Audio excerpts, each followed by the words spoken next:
Welcome to We Are Women, Unapologetically, the podcast that talks about the good, bad, ugly, and awesome. Careers, life transitions, confidence, and everything in between.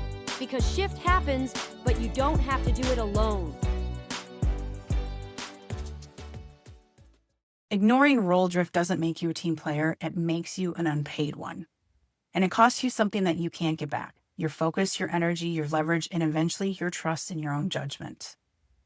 Welcome to We Are Women Unapologetically. I am your host, Jessica Cumming. Let's talk about the signs of the role drift red flags. This is a leadership conversation, a strategic conversation that needs to be had. Red flag number 1. You inherited the work, but not the role. Someone left, a position got eliminated, responsibilities were redistributed, and now pieces of that role are quietly sitting with you, but nobody has formally said what's yours, what is temporary, what is permanent, or what success will even look like now. Inheriting work without inheriting the role means you are doing the job without the title, the authority, or the credit. Invisible work is almost always impossible to advocate for during reviews, promotions, or compensation conversations. Red flag 2. You have become the default for questions that you don't officially own. People keep coming to you because you know the answers. You know the history, the workaround, the process, the last 3 times it happened. And at first it feels like you're being valued, but then it becomes expected. People stop looking for an actual owner because you are easier and faster to find. Expertise can quietly become unofficial ownership if you're not paying attention. Just because you know the answer doesn't mean you own the function. Red flag number 3. Your meeting load went up, but your priorities did not come down.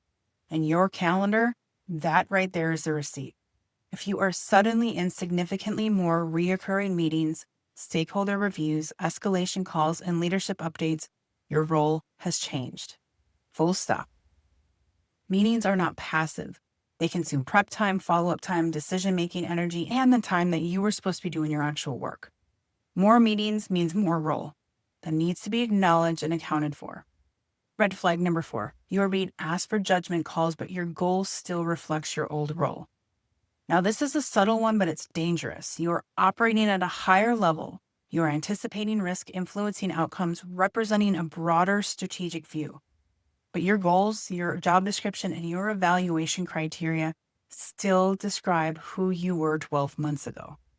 And that can create a real career risk because you spend months doing next level work and then sit in a performance review where the formal system doesn't even capture the level that you are actually operating at.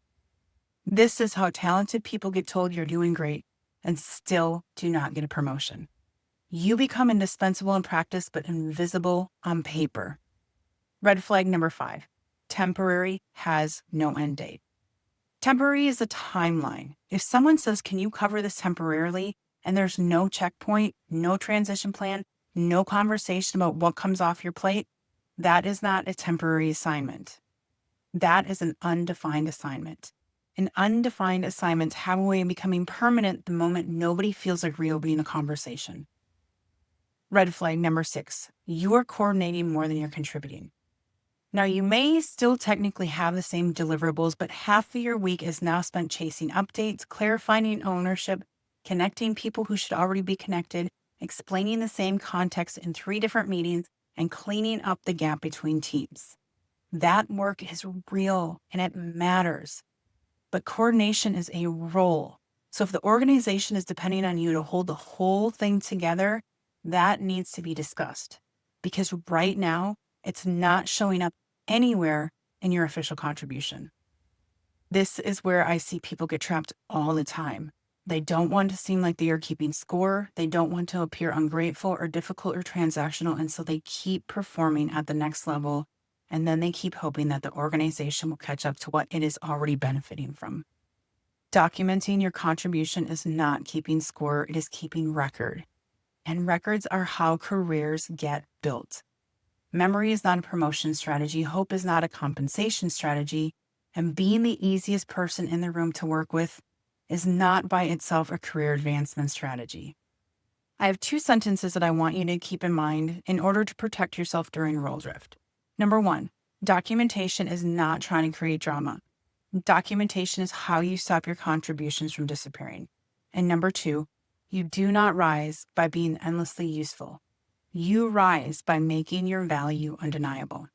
When you get a minute, write those down, tape them to your desk, put them on a notes, a reminder on your phone, set an alarm to read them, whatever you need to do in order to remember those 2 sentences. Now I want to give you something to think about because we're not just here to process feelings, we are here to move. And I want to go through the role drift audit with you. And if you're driving right now, good, because I'm going to walk through these 5 questions and I want you to just think about them. If it helps to pause after each one so you really have time to think about it, do it. Question 1, what responsibilities have been added in the last 60 to 90 days? And I'm not talking about just say add more work. I need you to be specific. Weekly reporting that landed on your plate, meetings that are now reoccurring that weren't before, client accounts or stakeholder groups that are now yours, a process somebody else used to own. What specifically showed up in your world in the last 2 to 3 months that wasn't there before? Let those things really come to the surface and don't judge them, just name them. Question number 2, what did that new work replace? Now, this is the one that usually makes people stop and think because for most of us, the honest answer, absolutely nothing. The new work did not replace anything. It stacked directly on top of everything else that was already there. So ask yourself, what actually came off of my plate when these things were added? What got paused? What got moved to someone else? And what got deprioritized?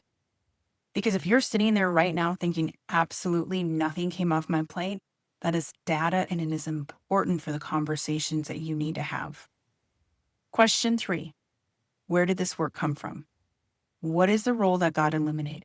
A position that's still vacant, a team that lost headcount, a function that no longer has a clear owner after last reorg? You're asking because there is a real difference between absorbing a temporary gap and absorbing a structural change. One has a natural end, the other quietly becomes permanent because nobody reopened the conversation. Question 4, what is now expected of you that was not expected before? And I want you to go beyond tasks here because role drift doesn't always show up in your to-do list.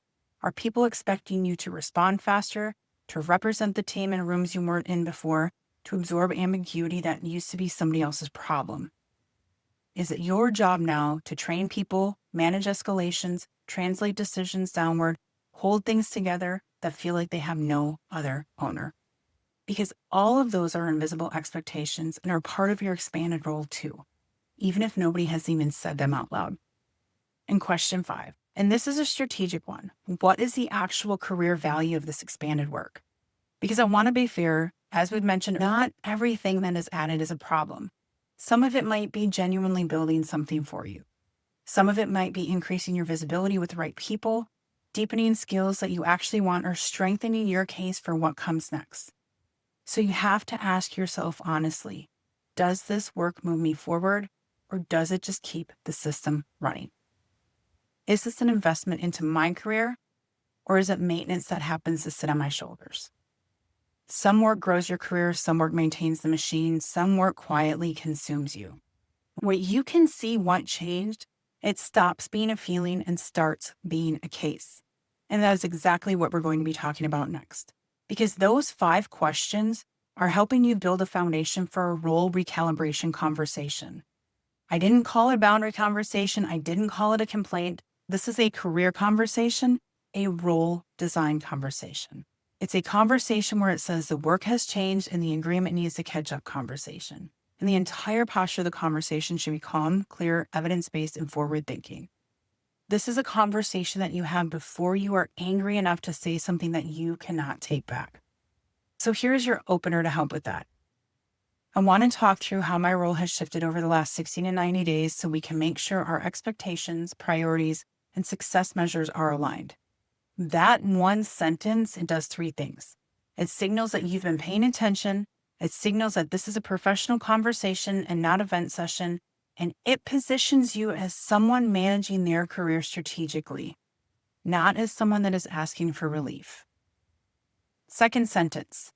Since the recent changes, I've taken on several responsibilities that were outside of my original scope. I want to get clear on what's temporary, what is now officially mine, and how we want to reflect that going forward. And then, this part matters. Bring 3 to 5 specific examples. Not the entire documented history, but 3 to 5. The audit gave you evidence. Pick the clearest ones. And then stop talking and let them respond. Some of you guys can talk yourself out of power because you keep explaining after the point has already been made. Make the statement, let it breathe. In this instance, silence is not your enemy. And when it is time to move to the ask, keep it clean. I'd like to realign on 3 things: what I officially own, what remains temporary, and what needs to shift in my goals or priorities if these responsibilities are continuing. That's the whole thing. Not I'm overwhelmed, even if you are. Not this isn't fair, even if it isn't. Those may be true, but they are not your strongest openings. Your strongest opening is always the role has shifted. Let's recalibrate. That right there shows your authority. That is strategic, and it is how you lead the conversation instead of begging for relief. Now, before we close out today, there's 3 things that you should stop doing starting today. Stop waiting for someone to notice and act. Maybe they will. Maybe they're too busy to see it. Either way, passivity is not a career strategy. Number 2, stop documenting only when you're furious. Angry notes are emotional evidence. Consistent notes are business evidence. There's a real difference in how they will land when you're having the conversation. And number 3, stop confusing loyalty with silence. You can be fully committed to your team and still require clarity about your role. You can be grateful for the opportunity and still ask what it means for your career. That is not arrogance. That is a professional self-respect. Right now, you might believe that naming the extra work makes you look like you're not a team player. You might be thinking that documenting what changed looks like you're keeping score, and that asking for role clarity might cost you the goodwill that you have built. But I want you to replace all of that with this. Naming what has changed is not a complaint, and protecting your career is not selfish. You are allowed to ask whether you are carrying this temporary, permanently, developmental, or structural. You are allowed to ask how expanded responsibility will be reflected in your priorities. You are allowed to ask how success is being measured now that the job looks different. Because after years of working with leaders that have been navigating exactly this, here's what I've learned. When your role changes and you say nothing, the organization doesn't assume that they are struggling. They assume you are fine. Not because everyone's trying to take advantage of you, but because they are moving fast and they are under pressure, and your silence, they're taking it as permission. So you have to pause the pattern. You have to name the shift. You have to stop waiting for someone else to write the career story you're already living. In order to help you do this, I have a 72-hour clarity reset action for you. Do the role drift audit. What was added? What did it replace? Where did it come from? What is expected now? And what is the career value? Then set up a meeting and use this sentence. I want to talk through how my role has shifted over the last 60 to 90 days so we can make sure our expectations, priorities, and success measures are aligned. 5 questions, 1 sentence, 1 conversation. This matters because the leaders who advance through change aren't always the ones doing the most, but they are the ones who know how to name the scope, protect priorities, and position their value with clarity. If this episode resonated with you, send it to someone who needs to hear it. Like, subscribe so you never miss an episode. And if you are ready to stop navigating this alone, whether it's a career conversation, a role recalibration, a next move decision, or just getting clear on what you actually want, book a clarity call with me. And until next time, stay fierce, stay bold, but most importantly, stay unapologetically you.